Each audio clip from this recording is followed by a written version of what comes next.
Duha ka mga iladong syudad sa Mindanao labihang kamingaw human nagpatuman og lockdown og enhanced community quarantine. Ana ang report ni Cyril Chavez.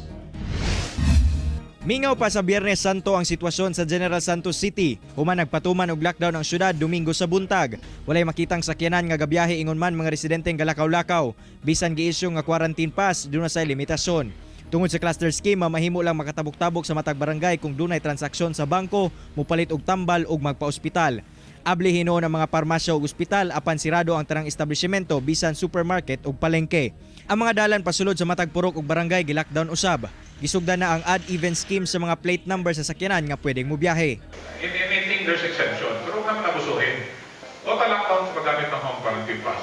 Now, sino pwede pang umalis during the Sunday? Of course, mga perishable foods natin.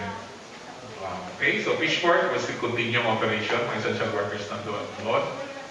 Canning factories, mga nag-deliver ng vegetables, they can do that para preparation for Monday na operation ng bentahan naman. So, total lockdown sa home quarantine pass. So, essential workers, pharmacy, hospital, of course, can still operate.